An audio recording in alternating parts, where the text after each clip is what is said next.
Cinema ಮೊದಲಿಂದಲೂ ತುಂಬ ಪ್ರೀತಿಸ್ತಾ ಇದೆ. ಅಂದರೆ ಹೆಂಗಿತ್ತು ಅಂತ ಹೇಳಿದ್ರೆ, ಯಾವ್ದಾದ್ರು ಸಿನಿಮಾ ಇದೆ ಅಂತ ಗೊತ್ತಾದರೆ ಕೂಡ ಅಯ್ಯೋ ಇದನ್ನು ನಾನು ನೋಡಿಲ್ವಲ್ಲ ಅನ್ನೋ ತುಡಿತದಲ್ಲೇ ಅದು ಹೋಗ್ತಾ ಇದ್ವಿ. ಅದು ಏನಂತ ಹೇಳೋದು, ಇಷ್ಟ ಆಗುವಂಥ ಸಿನಿಮಾ ಇಷ್ಟ ಆಗದೆ ಇರೋ ಸಿನಿಮಾಕ್ಕಿಂತ ಹೆಚ್ಚಾಗಿ I didn't see this film ಅನ್ನೋದು ಹೆಚ್ಚು ಕಾಡ್ತಾ ಇತ್ತು. ಆವಾಗಲೂ ನಮ್ಮ ಮನೆ ಇಡೀ ಕಮ್ಯುನಿಟಿ ಇದರಲ್ಲಿ ಯಾರು ಸಿನಿಮಾಗೆ ಸಂಬಂಧಿಸಿದವ್ರು ಯಾರೂ ಇರಲಿಲ್ಲ.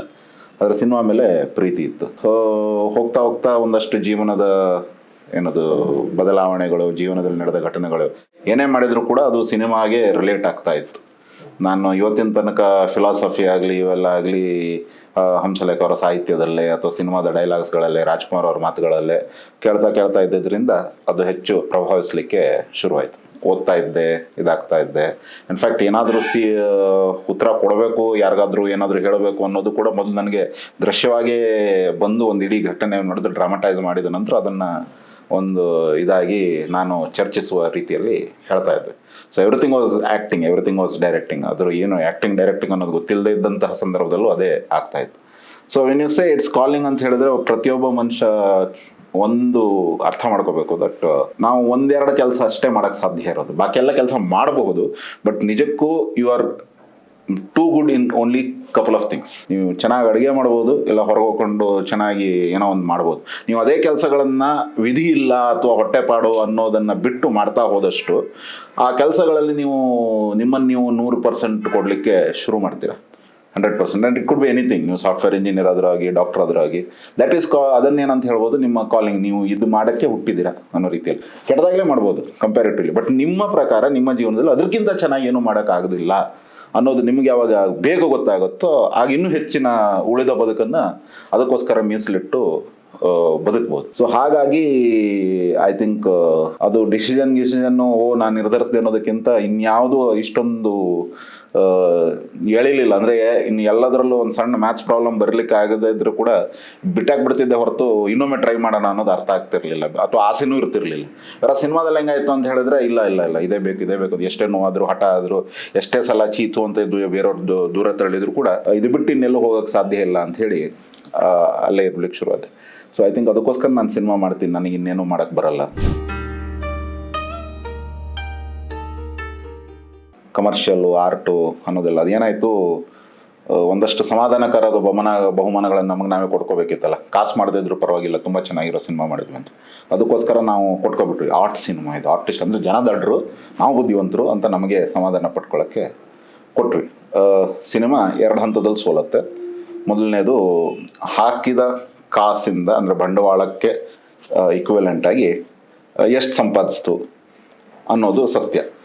ಸೊ ಅದರಲ್ಲಿ ಸೋತ್ವಿ, ಗೆದ್ವಿ, ಒಪ್ಕೋಬೇಕಾಗುತ್ತೆ. ಎರಡನೇದು ಆಶಯಗಳು. ಅಂದರೆ ಈ ಸಿನಿಮಾ ಮಾಡೋದ್ರ ಹಿಂದಿನ ಉದ್ದೇಶ ಏನಿತ್ತು?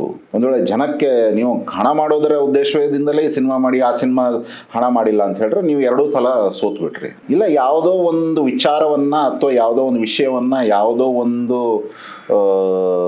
ನಿಮಗೆ ಹೇಳಬೇಕು ಅಂತ ಒಳ ತುಡಿತದಿಂದ ಬಂದಂಥ ಒಂದು ಧ್ವನಿಯನ್ನು ಹೇಳಲೇಬೇಕು ಅನ್ನೋದರಿಂದೆಲ್ಲ ಮಾಡಿದಾಗ ಅಟ್ಲೀಸ್ಟ್ ಅದರಲ್ಲಿ ನಿಮ್ಮ ಪ್ರಕಾರ ನೀವು ಸಕ್ಸಸ್ಫುಲ್ ಆದ್ರ ಅಷ್ಟೇ. ಪ್ರಯತ್ನ ನಡೀತು, ಓಕೆ, ಸಕ್ಸಸ್ಫುಲ್ ಆದ್ರೆ. ಈ 2ರ ಇದರಲ್ಲಿ ಸರಿ ಅಲ್ಲ. ಒಳ್ಳೆ ಸಿನಿಮಾ, ಕೆಟ್ಟ ಸಿನಿಮಾ ಅನ್ನೋದು ಎಲ್ಲವೂ ಪರ್ಸ್ನಲ್ ಇದರಲ್ಲೇ ನೋಡಬೇಕಾಗತ್ತೆ. ಅಂದರೆ ಯಾವ ರೀತಿ ಅಂತ ಹೇಳಿದರೆ, ನಾನು ಅದೇ ಹೇಳೋದು, ಕೆಟ್ಟ ಸಿನಿಮಾ ಅಂತ ಇರಲ್ಲ, ನನಗಿಷ್ಟ ಆಯಿತು ನನಗಿಷ್ಟ ಆಗಿಲ್ಲ ಅನ್ನೋದೇ ಸತ್ಯದ ಮಾತು. ಯಾಕಂದರೆ ನೀವು ಯಾವುದೋ ಒಂದು ಕಮರ್ಷಿಯಲ್ ಸಿನಿಮಾನ ಹಾಡಿ ಹೊಗಳ್ಬೋದು, ನಾನು ನೋಡಬೇಕಾದ್ರೆ ಅದು ನನಗೆ ಅರ್ಥನೇ ಆಗದೆ ಇರ್ಬೋದು, ಅಥವಾ ನಾನು ಇಷ್ಟಪಟ್ಟಂಥ ಸಿನಿಮಾಗಳು ನಿಮಗೆ ಇಷ್ಟ ಆಗದೆ ಇರ್ಬೋದು. ಸೊ ಸಿನಿಮಾ ಒಳ್ಳೆಯದು ಕೆಟ್ಟದು ಅನ್ನೋದು ನೋಡುವನ ಪರ್ಸೆಪ್ಷನರಿ ಕಂಡೀಷನ್ಸ್ ಮೇಲೆ ನಿಂತಿರುತ್ತೆ. ಆಮೇಲೆ ಇವತ್ತು ಇಷ್ಟ ಆದ ಸಿನಿಮಾ ನಾಳೆ ಇಷ್ಟ ಆಗದೆ ಇರ್ಬೋದು, ಅವೆಲ್ಲ ಇರುತ್ತಲ್ಲ. ಹಾಗಿದ್ರೆ ಒಳ್ಳೇದು ಕೆಟ್ಟ ಸಿನಿಮಾ ಅನ್ನೋದು ಹೇಗೆ ಹೇಳೋಕ್ಕೆ ಸಾಧ್ಯ? ಸಿನಿಮಾದ one of the greatest strength ಏನಂದ್ರೆ ಅದು ಕಾಲಾತೀತವಾಗಿರೋದು. ಒಂದು ಸಲ ಸಿನಿಮಾ ಆಗಿಬಿಟ್ರೆ ಅದು ಇವತ್ತಿನ ಇಂಟರ್ನೆಟ್ ಇದರಲ್ಲಿ ನಿಮಗದು ಎಷ್ಟೋ ವರ್ಷದ ಹಿಂದಿಂದು ಈಗಲೂ ಸಿಗುತ್ತೆ, ಮತ್ತು ಇದು ಸಿನಿಮಾ ಮುಂದೂ ಸಿಗುತ್ತೆ. ನಾಟಕಕ್ಕೆ ಸೌಲಭ್ಯ ಇಲ್ಲ, ಸಾಹಿತ್ಯದ ಒಂದು ವೇಳೆ ಪ್ರಿಂಟ್ ಹಾಕದೇ ಇದ್ಬಿಟ್ರೆ ಅದಕ್ಕೆ ಸೌಲಭ್ಯ ಇಲ್ಲ, ಹಾಡದೇ ಇದ್ದರೆ ಆ ಧ್ವನಿ ಕೇಳಿಸಲ್ಲ. ಬಟ್ ಸಿನಿಮಾದಲ್ಲಿ ಅದೆಲ್ಲವೂ ರೆಕಾರ್ಡ್ ಆಗುತ್ತೆ. ಆಮೇಲೆ ಎಲ್ಲ ಕಲೆಯನ್ನು ಒಳಗೆ ತೊಗೊಂಡಿರುವಂತಹ ಕಲೆ ಸಿನಿಮಾ ಆಗಿರುತ್ತಲ್ಲ. ನಟನೆನೂ ಬೇಕು, ಸಾಹಿತ್ಯನೂ ಬೇಕು, ಮ್ಯೂಸಿಕ್ಕು ಬೇಕು, ಸಿನಿಮಾಟೋಗ್ರಫಿ ಬೇಕು, ಮತ್ತು ಎಲ್ಲ ರೀತಿಯ ಏನು ನಿಮ್ಮದು ಅಡ್ವಾನ್ಸ್ಡ್ ಇದಾಗ್ತಾ ಇದೆ. ಅದು ಫಸ್ಟ್ ಸಿನಿಮಾದಲ್ಲೇ ಎಕ್ಸ್ಪೆರಿಮೆಂಟ್ ಆಗುವಂಥದ್ದು. ಅದಾದಮೇಲೆ ಇಲ್ಲಿಗೆ ಸಫಲ ಆದಮೇಲೆ ಅದನ್ನು ಮುಂದಿನ ಇವಕ್ಕೆ ತರಕಾಯ್ತು. ಸೊ ಈ ಒಳ್ಳೆಯದು ಸಿನಿಮಾ ಅನ್ನೋದು 2 ರೀತಿಯಲ್ಲಿ ಅದು ನಾವು ಹೇಳೋಕ್ಕೆ ಬರಲ್ಲ. ನಮಗೆ ಒಳ್ಳೆಯದು ನಮಗೆ ಕೆಟ್ಟದ್ದು ಯಾವುದು ಅನ್ನೋದರ ಬಗ್ಗೆ ಒಂದು ಸ್ವಲ್ಪ ಇದು ತೊಗೊಳ್ಬೋದು. ಈಗ ಶುಗರ್ ಇರೋನಿಗೆ ಶುಗರ್ ತಿನ್ನಲೇಬಾರ್ದು, ಆದರೆ ಯಾರ್ದೋ ಬಿ ಪಿ ಲೋ ಆದರೆ ಚಾಕ್ಲೇಟ್ ಕೊಡ್ತಾರೆ ತಿನ್ನಿ ಅಂತೇಳಿ. ಸೊ ಹಂಗಾಗಿ ಯಾವ ಸಮಾಜಕ್ಕೆ ಯಾರ ಇದ್ರ ಬಗ್ಗೆ ನಾವೊಂದು ಏನದು ಡಿಸ್ಕ್ರಿಷನರಿ ಮಾತುಗಳನ್ನು ಆಡ್ಕೊಂಡು ಹೇಳ್ಬೋದು, ಈ ಸಿನಿಮಾದಿಂದ ಇದು ಸಾಧ್ಯ ಆಯಿತು, ಈ ಸಿನಿಮಾದಿಂದ ಇದು ಸಾಧ್ಯ ಆಗಿಲ್ಲ ಅನ್ನೋದನ್ನು ಮಾತಾಡ್ಬೋದು. ಬಟ್ ಒಂದು ಬ್ರಾಡ್ ಗೇಜಲ್ಲಿ ಒಳ್ಳೆ ಸಿನಿಮಾ ಕೆಟ್ಟ ಸಿನಿಮಾ ಅಂತ ಯಾವುದ್ರ ಬಗ್ಗೆನೂ ನಾವು ಹೇಳೋಕ್ಕೆ ಆಗಲ್ಲ. ಮತ್ತದು ಏನಾಗುತ್ತೆ, ದೇಶಕಾಲದ ಇವುಗಳ ಮೇಲೂ ನಿಂತಿರುತ್ತೆ. ಏನು ದೇಶಕಾಲದ ಇವು ಅಂತ ಹೇಳಿದರೆ, ಎಲ್ಲೋ ಬಡವರು ಶ್ರೀಮಂತರ ವಿರುದ್ಧ ತಿರುಗಿ ಬೀಳೋ ಕ್ಯಾರೆಕ್ಟರ್ ಮಾಡಿದ MGR ತಮಿಳ್ನಾಡಲ್ಲಿ ಇದಾಗ್ತಾರೆ. ರಾಜರ ಪಾತ್ರ ಮಾಡಿದಂತೆ NTR ತೆಲುಗಲ್ಲಿ ರೇಟ್ ಆಗ್ತಾರೆ. ಮತ್ತು ಅವರಿಬ್ಬರು ಏನಂದರೆ ನಾನೇ ರಾಜ ನಾನೆಂತವ್ನು ಗೊತ್ತಾ ಅಂತ ಹೇಳ್ಕೊಂಡು ಬಂದರು. ಆದರೆ ಕರ್ನಾಟಕದಲ್ಲಿ ಬರಬೇಕಾದ್ರೆ ರಾಜ್ಕುಮಾರ ನೀವೇ ಅಭಿಮಾನಿ ದೇವರು ನಾನು ತಲೆ ಬಾಗ್ತೀನಿ ಅಂತ ಅವ್ರ ವಿನಯ ಇಲ್ಲಿ ಕ್ಯಾಲ್ಕುಲೇಟ್ ಆಯಿತು. ಜೋಗಿ ಇಲ್ಲಿ ಮಾತ್ರ ಹಿಟ್ ಆಗುತ್ತೆ, ಬೇರೆ ಕಡೆ ಹಿಟ್ ಆಗಲ್ಲ. ಇದ್ರದ್ದು ನಮ್ಮ ಏನದು ಪುಣ್ಯಕೋಟಿ ಕಥೆ ಇಲ್ಲಿ ಮಾತ್ರ ಸಾಧ್ಯ ಆಗುತ್ತೆ. ಅದೇ ನೀವು ತಮಿಳಲ್ಲಿ ಮಾಡೋದಂಥ ಹೇಳುವ ಸಿನಿಮಾಗಳನ್ನು ಅತ್ಯದ್ಭುತ ಅಂತ ಹೇಳಿರ್ಬೋದು, ಬಟ್ ಅವುಗಳನ್ನೇ ಕರ್ನಾಟಕ ಅದೇ ರೀತಿಯಾದ ಒಂದು ಇವುಗಳ ಇಂಟೆನ್ಸಿಟಿಯಿಂದ ತಂದರೆ, ಈಗ ಪಿತಾಮಗನ್ನು ಇಲ್ಲಿ ತಗೊಬಂದರು, ಇಲ್ಲಿ ವರ್ಕ್ ಆಗಲ್ಲ ಅದು. ಯಾಕಂದರೆ ಅದರದ್ದು ಏನದು ಸಾಂಸ್ಕೃತಿಕ ಲಕ್ಷಣಗಳು ಮತ್ತು ಒಂದು ಕಮ್ಯುನಲ್ ಸೈಕಾಲಜಿ ಅಂತ ಒಂದಿರುತ್ತೆ, ಅವು ಯಾವುದು ವರ್ಕ್ ಆಗಲ್ಲ. ಸೊ ಒಳ್ಳೆ ಸಿನಿಮಾ ಅನ್ನೋದು ದೇಶ ಕಾಲದ ಮೇಲೆ ನಿಂತಿರುತ್ತೆ, ಆ ದೇಶದ ಇದಕ್ಕೆ. ಆಮೇಲೆ ನೀವು ತಮಿಳ್ ಸಿನಿಮಾ ನೋಡಬೇಕಾದ್ರೆ ತಮಿಳ್ ಸಿನಿಮಾ ಆಡಿಯನ್ಸಾಗೆ ನೋಡ್ತಾ ಇರ್ತೀರ, ಅದೇ ಕನ್ನಡ ಸಿನಿಮಾ ಕನ್ನಡ ಸಿನಿಮಾ ಪ್ರೇಕ್ಷಕನಾಗೆ ನೋಡ್ತಾ ಇರ್ತೀರ. ಇದೆಲ್ಲದರ ಒಂದು ಇವುಗಳನ್ನೆಲ್ಲ ಈಕ್ವೇಟ್ ಮಾಡೇ ಹೇಳಬೇಕಾಗುತ್ತೆ. ಸೊ ನನಗೆ ಒಳ್ಳೇದನ್ನಿಸಿದ ಸಿನಿಮಾಗಳು ಆಯಾಯ ಕಾಲಘಟ್ಟದ ಆಯಾಯ ನನ್ನ ಮಾನಸಿಕ ಮತ್ತು ಸಾಮಾಜಿಕ ರಾಜಕೀಯ ನಂಬಿಕೆಯ ಮೇಲೆ ನಿಂತಿರುತ್ತೆ. ಪ್ರತಿಯೊಬ್ಬರಲ್ಲೂ ಅದೇ ಆಗಿರುತ್ತೆ. ಒಂದು 15 ಅಮರ್ ಅಕ್ಬರ್ ಆಂಥನಿ ಅಂಥದ್ದು 1970s ಬಂದಾಗ ಅದ್ಭುತ ಸಿನಿಮಾ ಅಂತ. ಇವತ್ತು ಮಾಡಿದರೆ ಇವರೆಲ್ಲ ಸೆಕ್ಯುಲರ್ಗಳು, ಇವರೆಲ್ಲ ಸೇರ್ಕೊಂಡಿದ್ದೆಲ್ಲ ಹಾಳು ಮಾಡ್ತಿದ್ದಾರೆ ಅನ್ನೋ ರೀತಿಯಲ್ಲಿ ಮಾತು ಶುರು ಆಗುತ್ತೆ. ಯಾಕಂದರೆ ಸಮಾಜ ಇವತ್ತು ಬದಲಾಗಿದೆ. ಆವತ್ತಿನ ಸಮಾಜದ ಕಾಲಘಟ್ಟಕ್ಕೆ ಅದು ತುಂಬ ಅವಶ್ಯಕತೆ ಇತ್ತು. ಇವತ್ತು ಅದು ಆ್ಯಕ್ಚುಲಿ ಹೆಚ್ಚು ಅವಶ್ಯಕತೆ ಇದೆ, ಬಟ್ ಅದನ್ನು ಸ್ವೀಕರಿಸೋ ಮನೋಧರ್ಮ ನಮ್ಮಲ್ಲಿಲ್ಲ. ಸೊ ಹಾಗಾಗಿ ಒಳ್ಳೆ ಸಿನಿಮಾ ಕೆಟ್ಟ ಸಿನಿಮಾ ಎಲ್ಲವೂ ಪ್ರೇಕ್ಷಕರ ಮನೋಲಹರಿ ಮೇಲೆ, ಅವರ ಆ ಕ್ಷಣದ ರಾಜಕೀಯ ನಂಬಿಕೆ ಮೇಲೆ ನಿರ್ಭರ ಆಗಿರುತ್ತೆ. ಒಂದು ಅಂತ ಯಾವುದೂ ಇಲ್ಲ ನನಗೆ. ಅಂದರೆ ಇದೇ ಸಮಸ್ಯೆ ಆಗ್ಬಿಡುತ್ತೆ ಏನಂತ ಹೇಳಿದ್ರೆ, ನಿಮ್ಮ ಇಷ್ಟದ ಪ್ರಕಾರ ಅಂತ ತಕ್ಷಣ ಕೇಳಿದ್ಮೇಲೆ ಈ ಕ್ಷಣಕ್ಕೆ ಏನು ನೆನಪಾಗುತ್ತೋ ಅದೇ ತಲೆಗೆ ಬರುತ್ತೆ. ನಾನು ಇವತ್ತಿನ ತನಕ ಹೇಳೋದು, ಕನ್ನಡದಲ್ಲಿ ಅಂದರೆ ಒಂಥರ ಸ್ಕ್ರೀನ್ ಪ್ಲೇ ಶಿಫ್ಟ್ ಮಾಡಿದಂಥ ಸಿನಿಮಾ ಯಾವುದಾದ್ರೂ ಇದ್ರೆ ಅದು ಓಮೆ. ನಿಮಗೆ ನಾಯಕನ ಇಂಟ್ರೊಡಕ್ಷನಿಂದ ಹಿಡಿದು ಅದಕ್ಕೊಂದು ಟ್ವಿಸ್ಟ್ ಕೊಟ್ಟು ಕೊನೆಗೆ ಎಲ್ಲದರ ಹಿಂದೆ ಲಾಸ್ಟಿಗೆ ಅವನು ಇದು ಯಾವುದರೂ ಸರಿ ಇಲ್ಲ ಅಂತ ಹೇಳಿ ಶಸ್ತ್ರ ತೇಜಸ್ಸಿ ಹೋಗುವಂಥ ಒಂದು ತ್ಯಾಗದ ಮನೋಭಾವ ಎಲ್ಲ ಇಟ್ಕೊಂಡು ಕೂಡ ಇನ್ನು ಮೋಸ್ಟ್ ಟಾಕ್ಸಿಕ್ ಮಸ್ಕ್ಯುಲಿನಿಟಿನ ಪ್ರೊಜೆಕ್ಟ್ ಮಾಡಿರೋಂಥ ಸಿನಿಮಾದಲ್ಲೇ is the best screenplay ಇವತ್ತಿನ ತನಕ ನಾವು ಹೇಳೋದಾದರೆ. ಬಟ್ ಹಾಗಂತ ಹೇಳಿ is it the best cinema? I don't think so. ಯಾಕಂದರೆ ಅದರಲ್ಲಿ ಎಷ್ಟೋ ವಿಷಯಗಳಿದೆ ತುಂಬ ಪ್ರಾಬ್ಲಮ್ಯಾಟಿಕ್ ಆಗಿರುವಂಥದ್ದು, ಹಾಗಾಗಿರುವಂಥದ್ದು. ಅಥವಾ ಅಂದರೆ ನಮ್ಮದೇ ಇನ್ನರ್ ಸ್ಕ್ರೀನಿಂಗಲ್ಲಿ 1920-21 ನೋಡಿದ್ವಿ ನಮ್ಮದೇ ಅಂದರು. ನಂಗೆ ಸದ್ಯಕ್ಕೆ ನಾನು ತುಂಬ ಎಕ್ಸೈಟ್ ಆಗಿರೋ ಸಿನಿಮಾ, ಮುಂದೆ ಬರ್ತಾ ಇರೋ ಸಿನಿಮಾ ಅದೇ. ನಾನು ಒಂದು ಸಣ್ಣ ಪಾತ್ರ ಮಾಡಿದ್ದೀನಿ, ಬಟ್ ನಂಗೆ ಸಿನಿಮಾ ಆಗಿ ತುಂಬ ಎಕ್ಸೈಟ್ ಆಗಿರೋ ಪಾತ್ರ ಅದು. ನಟೇಶ್ ಹೆಗಡೆ ಐ ಥಿಂಕ್ ಅಥವಾ ಪೃಥ್ವಿ ಕಣ್ಣನವರು ಇಬ್ಬರು ತುಂಬ ನಾನು ಮುಂದೆ ನೋಡ್ತಾ ಇರುವಂಥ ಡೈರೆಕ್ಟರ್ಸ್ಗಳು. ಬಟ್ ಟೆಲ್ ಯು ವಾಟ್, ಅವರಿಬ್ಬರು ಸಿನಿಮಾ ನಮ್ಗೆ ನೋಡೋಕ್ಕೆ ಆಗಲ್ಲ. ಯಾಕಂದರೆ ಎಲ್ಲಿ ರಿಲೀಸ್ ಆಗ್ತಿದೆ ಅಂತ ಗೊತ್ತಾಗ್ತಿಲ್ಲ. ಮೊದಲಾದರೂ ಒಂದು ಕೆಲವು ಇದರಲ್ಲಿ ಕಾಲೇಜಸ್ ಸ್ಕೂಲ್ಸ್ಗಳಲ್ಲಿ ಸ್ಟ್ರೀಮಿಂಗ್ ಹಾಕಿ ಸಂವಾದ ಅಂತ ಆಗ್ತಾಯಿತ್ತು. ಆ ಕಲ್ಚರೇ ಸತ್ತೋಗಿದೆ 5 ವರ್ಷದಿಂದ. ಈ OTT ಬಂದಮೇಲೆ ಅಂತ ಇನ್ನೂ ಸತ್ತೋಗಿದೆ. ಬಿಡಿ OTTಲ್ಲಿ ಆಗ್ತಾರೆ ಅಂತೇಳಿ. ಐ ಡೋಂಟ್ ನೋ ಯಾಕೆ ಒಂದು 4 ವರ್ಷದಿಂದ ಎಲ್ಲೂ ಸಂವಾದಗಳು ನಡೀತಾ ಇಲ್ಲ. ಎಲ್ಲರೂ ಮೊದಲು ಪ್ರತಿ ತಿಂಗಳು ಒಂದು ಫಿಲ್ಮ್ ಪ್ರದರ್ಶನ ಮತ್ತು ಸಂವಾದ ಆ ರೀತಿ ನಡೀತಾ ಇತ್ತು. ಸೊ ಐ ಥಿಂಕ್ ನನಗೆ ಏನು ಅಂತ ಹೇಳಿದ್ರೆ, ಮುಖ್ಯವಾಗಿ ಸಿನಿಮಾ ನನ್ನೊಳಗಿರುವಂತಹ ಒಂದಷ್ಟು ವೈರುಧ್ಯಗಳೇನಿದೆ ಅಥವಾ ಅರಿಷಡ್ ವರ್ಗಗಳೇನಿದೆ ಅದನ್ನು ಚಾಲೆಂಜ್ ಮಾಡಬೇಕು. ಆಗ ನನಗೆ ಓಹೋ ಅಂತ ಹೇಳ್ತಾನೆ. ಅದಕ್ಕೆ ಗಾಳಿ ಹಾಕಬಾರ್ದು. ಫಾರ್ ಎಕ್ಸಾಂಪಲ್, ಕಮರ್ಷಿಯಲ್ ಸಿನಿಮಾದ ಒಂದು ಕ್ಯಾಟಗರಿ ನಾನು ಗುರುತಿಸೋದಾದರೆ ಅದು and it works, always works ಅಂತ ಹೇಳಿದ್ರೆ, ನಮ್ಮ ಒಳಗಿರೋ ಅಹಂಕಾರಕ್ಕೆ ಅದು ಗಾಳಿ ಹಾಕ್ತಾ ಇರುತ್ತೆ. ನೀವು ರೋಡಲ್ಲಿ ಸಿಕ್ಕರೆ ಆಕ್ಸಿಡೆಂಟ್ ಆಗಿದ್ರೆ ಎಲ್ಲ ಅಮಾಕ ಅಂತ ಹೇಳ್ತಾರೆ ಹೊರತು ಕೈಯೆಲ್ಲ ಹಿಡ್ಕೊಂಡು ಜಗಳ ಆಡೋದೆಲ್ಲ ಇಲ್ಲ, ಸಾಧ್ಯ ಇಲ್ಲ ಅಂಥದ್ದು.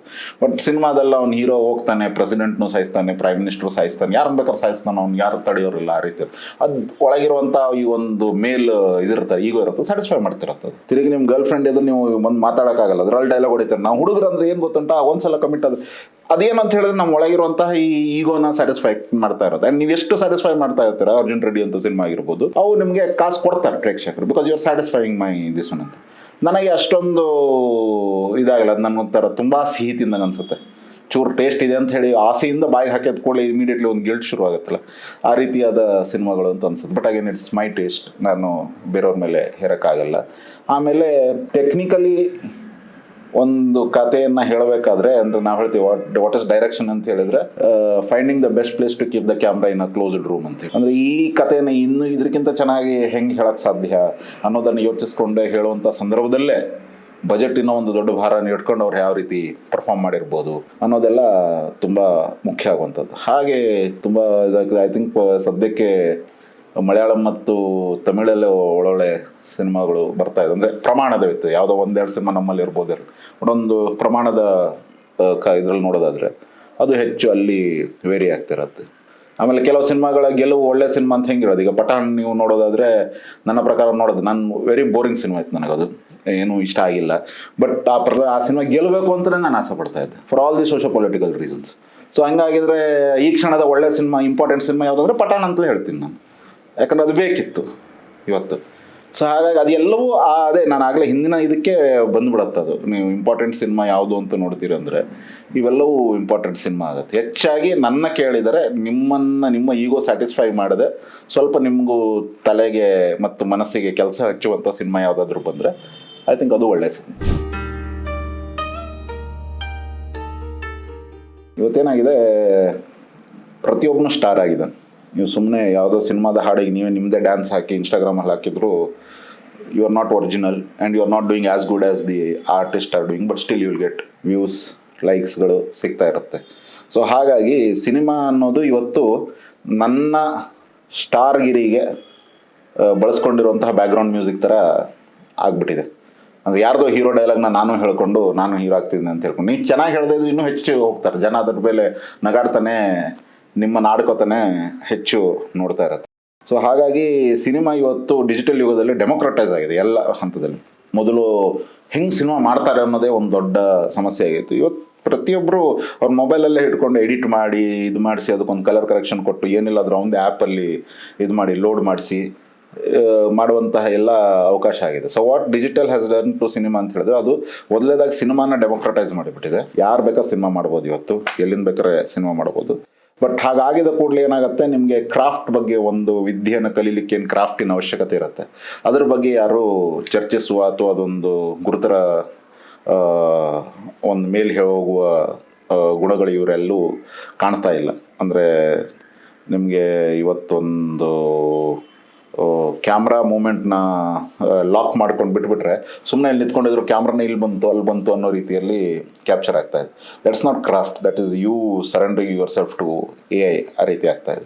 ಆಮೇಲೆ ಎಲ್ಲಕ್ಕಿಂತ ಹೆಚ್ಚೇನಾಗ್ತಾ ಇದೆ ಅಂತ ಹೇಳಿದ್ರೆ ಇಲ್ಲಿ ರೈಟಿಂಗ್ ಬಗ್ಗೆ ಹೆಚ್ಚು ಒಲ್ಲು ಹೋಗ್ತಾ ಇಲ್ಲ. ಅಂದರೆ ಸಿನಿಮಾದಲ್ಲಿ ಇದೆ ಅಂತಲ್ಲ, ಬಟ್ ಅದು ಈ ಡೆಮೋಕ್ರಟೈಸೇಷನ್ ಆಫ್ ಏನದು ಸಿನಿಮಾ ಡಿಜಿಟಲೀಕರಣದಿಂದಾಗಿ ಬರವಣಿಗೆ ಮತ್ತು ಯಾಕೆ ಬರೀಬೇಕು ಅಂತ ಹೇಳಿದ್ರೆ ಅದನ್ನು ಚಿತ್ತಾಲರು ಚೆನ್ನಾಗಿ ಹೇಳಿದರು. ದಟ್ ನನಗೇನೋ ಗೊತ್ತಿರೋದಕ್ಕೆ ಬರೀತಾ ಇಲ್ಲ, ನನಗೇನೋ ಗೊತ್ತಾಗ್ಲಿಕ್ಕೋಸ್ಕರ ಬರೀತಾ ಇರ್ತೀನಿ ಅಂತ. ಅದು ಥೆರಪಿನೂ ಹೌದು, ಕೌನ್ಸಿಲಿಂಗು ಹೌದು, ಆ್ಯಂಡ್ ರೀಅಸೆಸ್ಮೆಂಟು ಹೌದು. ಸೊ ಹಾಗಾಗಿ ಡಿಜಿಟಲ್ ಯುಗದಲ್ಲೇ I would say that democratize ಏನೋ ಮಾಡಿಬಿಟ್ಟಿದೆ, ಬಟ್ ಅದ್ರದ್ದು ಕ್ರಾಫ್ಟ್ನ ಅದು ಕಿತ್ಕೊಬಿಟ್ಟಿದೆ, ಸಿನಿಮಾದ ಕ್ರಾಫ್ಟು. ಒಳ್ಳೆ ಸಿನಿಮಾ ಅನ್ನೋದು ತುಂಬ ದೊಡ್ಡ ಪದ ಆಗುತ್ತೆ. ಬಟ್ ಸಿನಿಮಾದ ತಯಾರಿಯಲ್ಲಿ ಮುಖ್ಯವಾಗಿ ಎರಡು ಎಳೆಯುತ್ತೆ. ಅಂದರೆ ಎತ್ತು ಏರಿಗೆ ಹೇಳಿದ್ರೆ ಓರಿ ಇದಕ್ಕೆ ಎಳೆಯುತ್ತೆ ಅಂದ ಎಮ್ಮೆ ಈ ಕಡೆ ಎಳೆಯುತ್ತೆ ಅನ್ನೋದಕ್ಕೆ. ನಾನೀಗ ಒಂದು ಕತೆ ತಗೊಂಡು ಹೋಗ್ತೀನಿ ಅಂತ ಹೇಳಿದ್ರೆ ಮೊದಲು ಪ್ರೊಡ್ಯೂಸರ್ ಏನು ಹೇಳ್ತಾನೆ, ನೋಡಪ್ಪ ಹೀರೋನ ಒಪ್ಸು, ಅವನು ಒಪ್ಪಿದ್ರೆ ಈ ಡೇಟ್ ಇದೆ ಇರುತ್ತೆ. ಆಮೇಲೆ ಆ ಹೀರೋ ಒಪ್ಪಿದ, ಆ ಹೀರೋಗೆ ಒಂದು ಫಿಕ್ಸ್ಡ್ ಮಾರ್ಕೆಟ್ ಅಂತ ಇರುತ್ತೆ, ಅದ್ರ ಮೇಲೆ ಎಷ್ಟು ರಿಸ್ಕ್ ತಗೊಳ್ಳೋದು ಅನ್ನೋದನ್ನು ಡಿಸೈಡ್ ಮಾಡಬೇಕಾಗುತ್ತೆ. ಸೊ ಆ ಹೀರೋ ಒಪ್ಪಿ, ಆ ಹೀರೋಗೆ ಒಪ್ಪುವ ಕಥೆಯನ್ನು ಒಪ್ಪಿಸಿ, ಆ ಹೀರೋಗೆ ಒಪ್ಪಿದ ಕಥೆಯನ್ನು ಒಪ್ಪಿಸಿದ ನಂತರ ಅದಕ್ಕೊಂದು ಮಾರ್ಕೆಟ್ ಅಂತ ಫಿಕ್ಸ್ ಮಾಡಿಸಿ, ಅದಕ್ಕೊಂದು ಬಜೆಟ್ ಅಂತ ಫಿಕ್ಸ್ ಮಾಡಿ ಆ ಬಜೆಟಲ್ಲಿ ಎಲ್ಲ ಕಥೆಗಳನ್ನೆಲ್ಲ ಮುಗಿಸಿ ಹೋಗಬೇಕಾಗತ್ತೆ. ಅದೇ ನೀವು ಕ್ಲಾಸಿಕಲ್ ಸ್ಟೈಲಲ್ಲಿ ಹೋಗೋದಾದ್ರೆ ಮುಖ್ಯವಾಗಿ ಏನು ಬೇಕು ಅಂತ ಫಸ್ಟ್ ನೀವು ಕತೆ ರೆಡಿ ಮಾಡ್ಕೊಳ್ಳಿ, ಹೀರೋಗಳು ಬರ್ತಾರೆ ಅಂತ ಹೇಳ್ತೀವಿ. ಇದು ಸುಳ್ಳು, ಯಾಕಂದರೆ ಹಂಗೆ ಸಪೋರ್ಟ್ ಮಾಡುವಂಥ ಹೀರೋಗಳು ಇಲ್ಲ. ಸೊ ನೀವು ಫಸ್ಟ್ ಕತೆ ಮಾಡ್ಕೊತೀರ. ಬಟ್ ನೀವು ಸಿನಿಮಾ ಮಾಡೋದು ಅಂತ ಹೇಳಿದ್ರೆ ನಾನು ಹೇಳೋದು ಯಾರೇ ಬರಲಿ ನೀವು ಒಂದು ಕಥೆ ಮಾಡ್ಕೊಳ್ಳಿ, ಆಮೇಲೆ ಆ ಕಥೆಗೆ ಒಗ್ಗುವಂತಹ ನಟನ ಹುಡುಕಬೇಕು, ಇಲ್ಲ ನಟನೆಗೆ ಒಗ್ಗುವಂತಹ ಕಥೆನ ನೀವು ಬದಲಾಯಿಸ್ಕೋಬೇಕು ಅಥವಾ ತಯಾರು ಮಾಡ್ಕೋಬೇಕಾಗತ್ತೆ. ಇಲ್ಲ ನನ್ನ ಕಥೆಗೆ ಒಂದು ಸ್ಟಾರ್ ಹೋಗ್ಲಿ ಅಂತ ಹೇಳಿದ್ರೆ ಅದು ಪ್ರಾಕ್ಟಿಕಲಿ ಆಗದೆ ಇರುವಂತಹ ಸಮಸ್ಯೆ. ಇದೆಲ್ಲಕ್ಕಿಂತ ಹೆಚ್ಚಾಗಿ ಬಜೆಟ್. ಈ ಬಜೆಟಲ್ಲಿ ನೀವು ಏನೇನು ಟೆಕ್ನಿಕಲಿ ಮಾಡೋಕ್ಕೆ ಸಾಧ್ಯ, ಅದರಿಂದ ನಿಮ್ಮ ವಿಷನು ಕಾಂಪ್ರಮೈಸ್ ಆಗಬಾರ್ದು, ತೀರಾ ಪ್ರೊಡ್ಯೂಸರ್ಗೂ ಭಾರಕ್ಕೂ ಅದು ಬೀಳಬಾರ್ದು. ಇವೆಲ್ಲ ಇಟ್ಕೊಂಡಾದ್ಮೇಲೆ ನೀವು ಪ್ರೇಕ್ಷಕನಾದ್ರೆ ಬೆತ್ತಲಾಗಿ ನಿಲ್ಬೇಕಾಗತ್ತೆ ಆ್ಯಂಡ್ ಹಿ ವಿಲ್ ಜಡ್ಜ್. ನಿಂಗಿಷ್ಟು ನಿಂದಿಷ್ಟು ಅಂತ. He will not understand. ಅವತ್ತು ಯಾಕೆ ಕ್ಯಾಮ್ರಾ ಇದು ಮಾಡ್ಬೇಕಾದ್ರೆ ಲೈಟ್ ಕಮ್ಮಿ ಇತ್ತು, ಯಾಕಂತ ಹೇಳಿದ್ರೆ ಅವತ್ತು ಹೀರೋ ಟೈಮ್ ಇರಲಿಲ್ಲ, ಅವ್ನು 2 ತಾಸಲ್ಲಿ ಹೋಗ್ಬೇಕಿತ್ತು. ಸೊ ನೀವು 2 ಸೀನ್ನ 2 ತಾಸಲ್ಲಿ ಮುಗಿಸ್ಬೇಕಿತ್ತು, ಸಂಜೆ ಲೈಟ್ ಹೋಗ್ತಾ ಇತ್ತು, ನೀವು ಕಾಂಪ್ರಮೈಸ್ ಮಾಡ್ಕೊಂಡು ಮಾಡಿದ್ರಿ. ಅವ್ನಿಗೆ ಅದೆಲ್ಲ ಗೊತ್ತಿಲ್ಲ, ಅವ್ನು ಡೈರೆಕ್ಟರ್ ಕೆಲಸ ಗೊತ್ತಿಲ್ಲ ಅಂತಲೇ ಬರೋದು ಹೇಳ್ಬಿಡ್ತಾರೆ. ಸೊ ಈ ಎಲ್ಲದರ ಒತ್ತಾಯದ ನಡುವೆ ನೀವೀಗ ಸಿನಿಮಾನ 5 ಹಂತಗಳಲ್ಲಿ ಮಾಡಬೇಕಾಗತ್ತೆ. ಮೊದಲನೇದಾಗಿ ಸ್ಕ್ರಿಪ್ಟ್ ಹಂತದಲ್ಲಿ, ಎರಡನೇದಾಗಿ ಅದನ್ನು ಎಕ್ಸಿಕ್ಯೂಷನ್ ಹಂತದಲ್ಲಿ ಕ್ಯಾಮ್ರಾ ಮೂಲಕ ಹೆಂಗೆ ಹೇಳ್ತೀರಾ, ಮೂರನೇದಾಗಿ ಧ್ವನಿಯ ಮೂಲಕ ಹೆಂಗೆ ಹೇಳ್ತೀರಾ, ಆಮೇಲೆ ಪೋಸ್ಟ್ ಪ್ರೊಡಕ್ಷನಲ್ಲಿ ನೀವು ಅದನ್ನು DIL ಎಷ್ಟು ಕರೆಕ್ಷನ್ ಮಾಡ್ತೀರಾ, ಸೊ ಮ್ಯೂಸಿಕಲ್ಲಿ ಎಷ್ಟು ಕರೆಕ್ಷನ್ ಮಾಡ್ತೀರಾ, ಎಲ್ಲ ಇದೆಲ್ಲ ಆದಮೇಲೆ ಮಾರ್ಕೆಟಿಂಗಲ್ಲಿ ಒಂದು ಕತೆ ಹೇಳಬೇಕಾಗತ್ತೆ. ಯಾಕಂದರೆ ಈ ಕತೆ ನೀವು ಡೈರೆಕ್ಟಾಗಿ ಹೇಳೋಕ್ಕಾಗಲ್ಲ. ಆ ಮಾರ್ಕೆಟಿಂಗ್ ಕತೆ 2-3 ಇರುತ್ತೆ. ಅಂದರೆ ಮೊದಲನೇದಾಗಿ ನೀವು ಸಿನಿಮಾ ಬಗ್ಗೆ ಮಾತಾಡದೆ, ನಾನು ಅಲ್ಲಿ ಹೋಗ್ಬೇಕಾದ್ರೆ ಎಷ್ಟು ಕಷ್ಟ ಆಯಿತು ಅಂತ ಹೇಳಿದ್ರೆ, ನಾನು ಕುಸ್ತು ಬಿದ್ದುಬಿಟ್ಟೆ, ನನಗೆ ಬೆನ್ನೋತು, ಎಲ್ಲ ಒಂದು ಕತೆ ಕಟ್ಕೊಂಡು ನೀವು ಹೇಳ್ತಾ ಇರ್ತೀರ. ಸೊ ಮುಖ್ಯವಾಗಿ ಯಾವುದೇ ಸಿನಿಮಾ ಮಾಡಬೇಕಾದ್ರೆ ಈ 5 ಕತೆಗಳು ಬೇಕೇ ಬೇಕು. ಮೊದಲನೇದಾಗಿ ನೀವು ಹೇಳಬೇಕಾದ ಕತೆ, ಈ ಕತೆನ ನೀವು ಕ್ಯಾಮ್ರಾ ಮೂಲಕ ಹೆಂಗೆ ಹೇಳ್ತೀರಾ, ಧ್ವನಿಯ ಮೂಲಕ ಹೇಳ್ತೀರಾ, ಪೋಸ್ಟ್ ಪ್ರೊಡಕ್ಷನ್ ಮೂಲಕ ಹೆಂಗೆ ಹೇಳ್ತೀರಾ, ಆಮೇಲೆ ಮಾರ್ಕೆಟಿಂಗಲ್ಲಿ ಈ ಒಂದು ಕಥೆನ ಹೇಗೆ ಹೇಳ್ತೀರಾ ಅನ್ನುವಂಥದ್ದು. ಸೊ ಈ ಎಲ್ಲ ಕಥೆಗಳನ್ನು ನೋಡಿದ ನಂತರ ಈಗ ಕಾಶ್ಮೀರ್ ಫೈಲ್ಸ್ ನೋಡಬೇಕಾದ್ರೆ ನಿಮ್ಗೆ ಸಿನಿಮಾದಲ್ಲಿ ಏನು ನಡೀತಾ ಅನ್ನೋದಕ್ಕಿಂತ ನಿಮ್ಗೆ 2000 ವರ್ಷದ ಇತಿಹಾಸ ಹೇಳ್ತಾ ಕೂತಿರ್ತಾರೆ ಅವ್ರು. ವಾಟ್ಸಪ್ಪಿನ ಇತಿಹಾಸ ಬರ್ತಾ ಇರುತ್ತೆ, ಇದು ಬರ್ತಾ ಇರುತ್ತೆ, ಅದು ಮಾರ್ಕೆಟಿಂಗಿನ ಇದು ಹಂತಗಳು.